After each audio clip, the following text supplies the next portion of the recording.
Começando na Rádio Cloud Coaching, convidado especial, a entrevista com Mário Divo.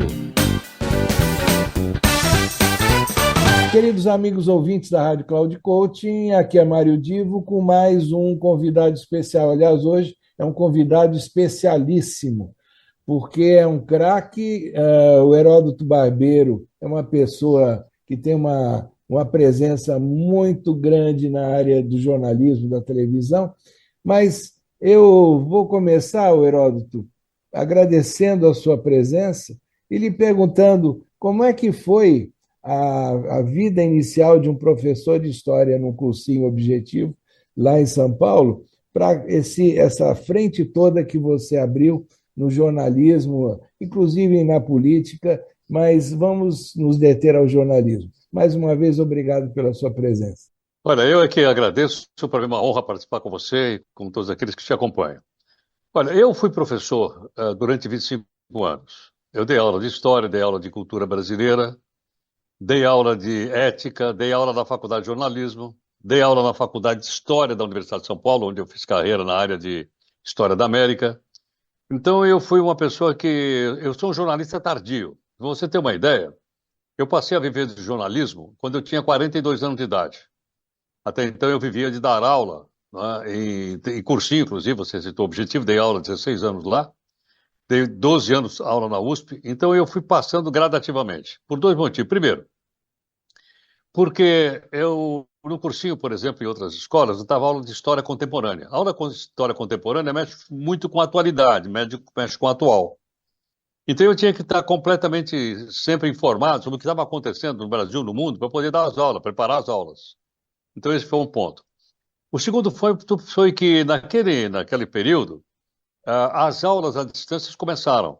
Então, por exemplo, no curso Objetivo, eles fundaram e montaram a primeira televisão educativa do Brasil interna. Isso que e os ano professores foi? passaram a gravar aulas. Isso que ano foi? Isso foi lá para a volta de 1970 e poucos, 70 e poucos. E eu fui gravar as aulas de história. Eles contrataram lá os técnicos da antiga TV Record, em São Paulo, montaram estúdio e tudo mais, e eles me ensinaram a dar aula pela televisão. Então eu fui dando aula pela televisão, dei mais de 50 horas de aula, montei o curso. Então fui aprendendo um pouquinho a falar na televisão. Bom, depois disso, aos poucos, eu fui me aproximando mais do jornalismo, porque onde eu trabalhava no curso Objetivo, na Avenida Paulista, em São Paulo, no quinto andar tinha a TV Gazeta. E eles, então, fizeram um programa chamado Show de Ensino. E me convidaram para apresentar um programa. Era um programa de notícias e comentários. E lá fui eu. Aí me convidaram para fazer uma outra entrevista lá entrevistados da TI. Eu fui me acostumando. Ou Bom, seja, fiquei lá. você foi surfando as ondas que apareciam. Exatamente. Mas eu nunca tinha deixado de dar aula. Eu sempre dividia meu tempo de aula com o tempo de trabalhar com jornalismo. Ainda no mesmo prédio, existe até hoje a faculdade de jornalismo lá, Casper Libero. Aí eu fiz vestibular na Casper Libero, eu já tinha 15 anos de aula, voltei a ser aluno, porque na época precisava ter diploma para ser jornalista, tirei o diploma e passei a trabalhar como comentarista de manhã no jornal da Jovem Pan. E dali foi cada vez me puxando mais, até chegou um ponto, né, aos 42 anos de idade, eu dava uma aula por semana na universidade, no curso de economia, história econômica. Aí parei totalmente e de lá para cá eu tenho vivido de jornalismo. Agora, deixa eu aproveitar, você que teve essa carreira longeva na área de educação e como professor, como é que você compara hoje o desafio do professor de 40 anos atrás, ou 30 anos atrás, em que não existia internet, não existia toda a tecnologia da forma como a gente tem hoje, como é que você compara essa vida do professor atual? Olha, eu acho. Pois Não, não. então, como é que os desafios, as dificuldades ou até as facilidades? Olha, eu acho que está mais fácil dar aula hoje do que você dar aula na época passada como eu dei, onde você tinha, por exemplo, uma sala de alunos, o cursinho, 250 alunos, um microfone, um giz e uma lousa. E daí era salve-se quem puder. para você manter 250 jovens lá sentados. Você imagina aquela molecada no auge do seu entusiasmo, né? Não era fácil, não era fácil. Então isso também me ajudou a falar muito. Agora, na época, na medida que a tecnologia foi se desenvolvendo, fica mais fácil. Você tem internet, você tem busca no Google, você tem toda essa parafernália de ordem de vídeo e de áudio a seu favor. Agora, o que é que isso implica? Isso implica muitas vezes do aluno relaxar um pouco em relação à sua cultura geral. Então eu vejo, por exemplo, que muita gente lê só o cabeçalho e não lê mais nada. É verdade que o volume de informações é muito grande, nunca foi tão grande como agora. Mas eu creio que as coisas mais importantes a gente tem que ler, tem que pensar sobre elas. E não importa se eu estou lendo num papel, num jornal de tinta e papel, ou se é aqui na tela do meu computador. Eu, por exemplo, não assino jornal de tinta e papel mais, como eu fazia no passado. Mas eu abro, por exemplo, aqui o site da BBC e leio. Eu abro aqui o site da UOL, eu leio. Eu abro o site do R7, onde eu trabalho atualmente, e leio. Ou seja, o pessoal precisa ler. Porque uma boa parte dessa garotada mais recente perdeu o hábito de ler. Então eu Aliás, tenho que me habituar a ler. Se eu não habituar a ler, eu não vou para lugar nenhum. aliás, você está falando no hábito de ler. Agora, é claro que a pessoa, para saber escrever bem, ela também tem que ter o hábito de ler para transferir para a escrita esse conhecimento, esse acesso à linguagem. Agora, a linguagem que a gente vê hoje pela internet, pelos aplicativos, a forma dos jovens se comunicar é uma forma totalmente fora de qualquer estrutura de linguagem que a gente conhece, porque tem o você é VC, o porquê é PQ, existe um código por trás disso. Você acredita que esse hábito que os jovens estão tendo de escrever da forma como escrevem nas redes sociais está fazendo com que também se empobreça a capacidade de escrever formalmente ou até de se comunicar quando necessário? Sim, eu acredito que essa forma ela empobrece sem dúvida alguma. Mas há aqueles que fazem isso e param aí, e há aqueles que avançam. Aqueles que entendem o seguinte: olha, eu vou fazer, por exemplo, eu quero ser um advogado. Eu não posso escrever uma petição nesses termos. Eu não posso escrever o recurso. Eu fiz curso de direito, que era, na minha época, tinha muito latim, para você ter uma ideia. Não tem mais hoje, quase não tem. Mas eu digo, mas se você não se expressar corretamente, como é que eu vou escrever um texto para alguém ler aqui no seu canal, ou numa televisão, ou numa rádio, se eu escrever dessa forma? Então, eu acho que uma base vai continuar falando todos os jargões da internet. E a outra parte vai saber, tem alguns que são universalmente aceitos, e outros não. Então, eu acho que a diferença entre os que avançam e os que ficam está exatamente aí.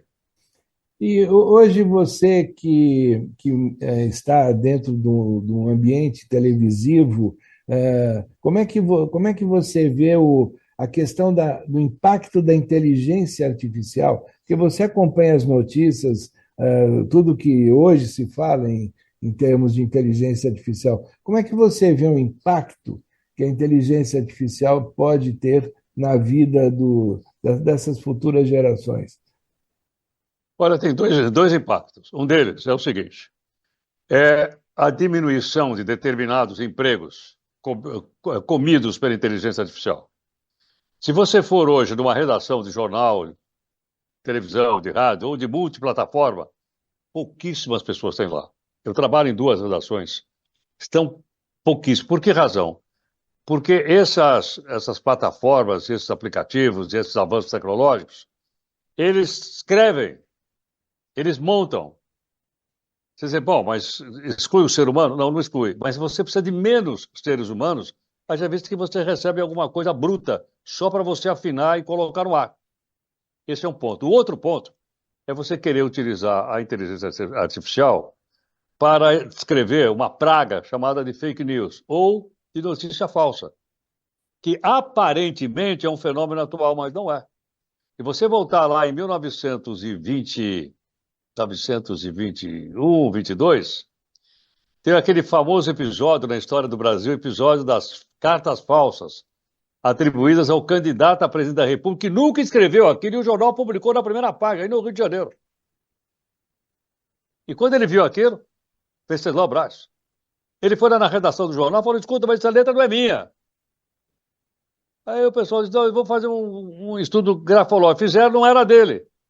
Aí passaram 3 dias, o jornal dizia: ó, desculpa a nossa falha, nós erramos. 3 dias depois, quase o exército fez uma revolução aí no Rio de Janeiro, quase pegaram em arma para esse homem não assumir a presidência da República do Brasil, vítima do quê?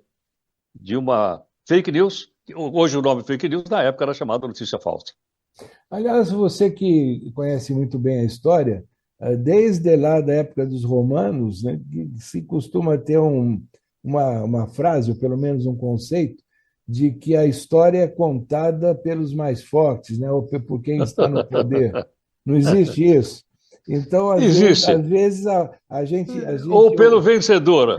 Então, às vezes a gente tem alguém que está no poder e consegue até manipular as informações e gerar um comportamento social que não decorrente de algo que é falso. Exatamente, mas só para completar, mas a história ela é dinâmica. Ela vai sendo reescrita, até se procurar o equilíbrio das coisas. Então, aquele excesso, ao longo do tempo, ele se perde. E se você hoje pudesse, nós estamos aqui na Rádio Cloud Coaching, no espaço que é do convidado especial, e que a grande parte da nossa audiência é formada por mentores, por coaches, consultores, pessoas que, de alguma maneira, trabalham com desenvolvimento humano. Se você hoje pudesse dar um conselho para o melhor desenvolvimento dessas pessoas, que conselho você daria? Pessoal, vocês viram só que esse é um convidado especialíssimo e, infelizmente, o tempo passou rápido e eu quero agradecer mais uma vez o Heródoto pela presença e hoje, particularmente, a gente também está fazendo uma gravação em que terá continuidade nos Encontros Inteligentes. Acompanhem também lá nos Encontros Inteligentes o que foi toda essa conversa maravilhosa com o Heródoto Barbeiro. Até mais e até semana que vem.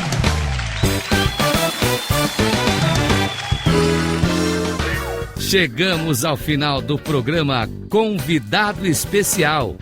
A entrevista com Mário Divo.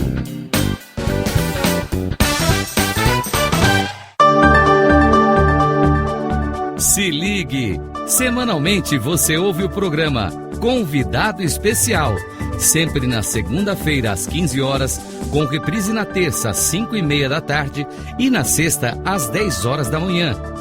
Quem será nosso entrevistado ou nossa entrevistada? A surpresa é nossa e a revelação e apresentação de Mário Divo, sempre aqui na Rádio Cloud Coaching. Acesse nosso site radio.cloudcoaching.com.br. Confira toda a programação, baixe nosso aplicativo e ouça tudo em nossos podcasts. Rádio Cloud Coaching, conduzindo você ao sucesso.